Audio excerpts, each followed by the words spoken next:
Ini adalah kisah mistis yang dialami oleh 5 orang sahabat ketika liburan ke puncak gunung.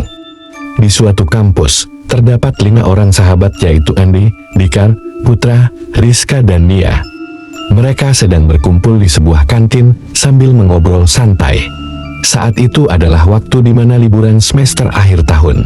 Mereka berencana untuk liburan secara bersama-sama sebelum masing-masing dari mereka pulang ke kampung halaman. Dia berpendapat bagaimana kalau kita liburan ke taman rekreasi. Itu sudah terlalu biasa, jawab Dika. Akhirnya Putra mengusulkan saran untuk melakukan pendakian ke sebuah gunung, dan akhirnya kelima sahabat tersebut setuju. Singkat cerita, hari yang telah ditentukan pun tiba. Mereka semua mempersiapkan barang-barang dan peralatan yang dibutuhkan untuk melakukan pendakian. Mereka akhirnya berkumpul di rumah Putra kemudian berangkat ke lokasi gunung dengan menggunakan sebuah mobil. Dalam perjalanan mereka berbagi cerita dan bercandaria. Saat sampai di lokasi pendakian, mereka semua turun dan Putra memarkirkan mobilnya. Putra menuju sebuah checkpoint untuk melakukan pendaftaran. Sebelum pergi meninggalkan loket, petugas loket tersebut berpesan kepada Putra, "Hati-hati ya mas, jaga ucapan dan perbuatan yang sopan, anggap ini kamu bertamu ke rumah orang." Dengan mengiyakan ucapan petugas tersebut, akhirnya Putra meninggalkan loket dan menuju ke tempat teman-temannya berkumpul. Dengan semangat yang membaru, akhirnya mereka memulai pendakian. Hingga sampailah mereka di pos pertama. Istirahat dulu yuk. Capek nih, ucap Nia. Belum juga apa-apa udah minta istirahat, ujar Dika. Dika ini tipikal orang yang suka bercanda dan agak sompral dengan ucapannya. Akhirnya, mereka memutuskan untuk istirahat sejenak. Setelah dirasa cukup, mereka memutuskan untuk melanjutkan perjalanan. "Ayo lanjut lagi, keburu malam nih. Nanti istirahat di pos 3 aja," ucap Putra. Mereka semua bergegas untuk melanjutkan perjalanan, karena hari sudah mulai gelap. Di saat perjalanan menjelang waktu maghrib, Dika minta berhenti sejenak untuk buang air kecil. "Berhenti bentar, aku mau buang air kecil," ucap Dika. Akhirnya mereka semua berhenti sejenak untuk menunggu Dika. Dika yang ingin buang air kecil, pergi sendirian menembus semak-semak.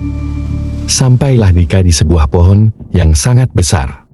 Akhirnya Dika memutuskan untuk kencing di pohon tersebut.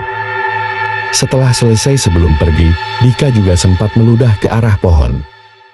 Dika kembali ke rombongan dan kemudian mereka melanjutkan perjalanan. Akhirnya mereka sampai di pos 3, kemudian mereka berbagi tugas.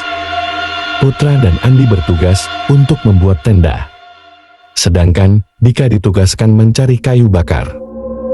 Pada saat mencari kayu bakar, Dika bergumam sendiri. "Sialah, gua malah suruh cari kayu bakar sendiri." Saat mengumpulkan kayu, Dika merasa ada yang mengawasinya. Dari arah belakang Dika dilampar sebatang ranting kecil. Tetapi Dika menganggap bahwa itu adalah ranting pohon yang jatuh. Saat kembali, dengan wajah muram Dika menaruh kayu bakar. Akhirnya mereka semua menikmati malam itu dengan gembira. Di tengah kemeriahan, Dika merasa kembali diawasi. "Kenapa lu, Dio?" tanya Andi kepada Dika. Dika menjawab, "Gak ada apa-apa." Malam semakin larut, cuaca semakin dingin dan kabut mulai turun. Akhirnya mereka memutuskan masuk ke tenda masing-masing dan istirahat. Posisi dalam tenda yaitu Andi dan Dika berada di pinggir, sedangkan Putra berada di tengah. Dan dari sini teror itu semakin mengerikan.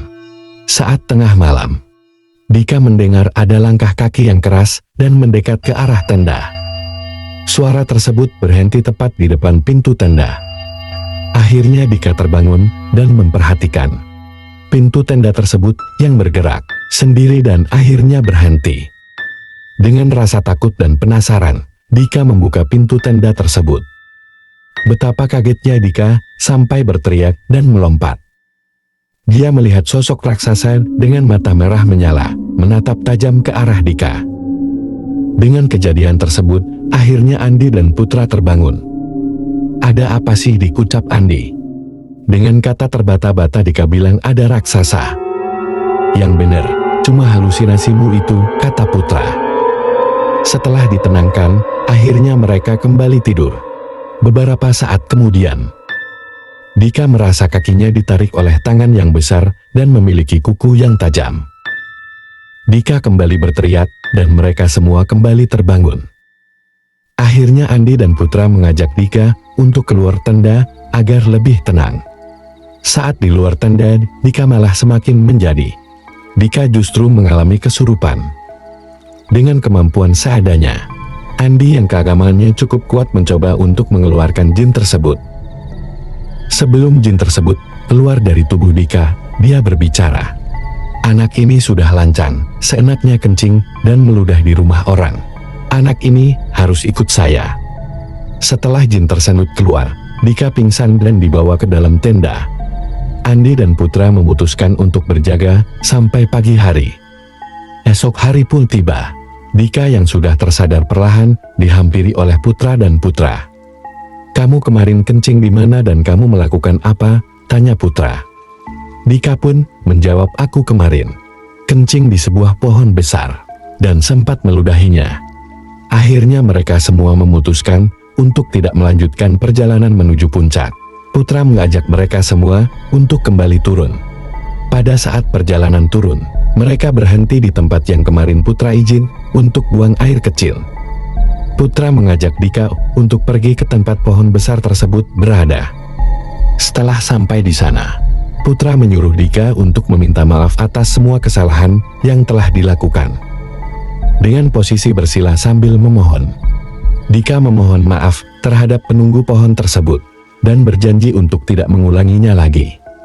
Setelah semuanya selesai, akhirnya mereka sampai di pos pendaftaran dan menuju tempat parkir sebelum akhirnya mereka kembali untuk pulang.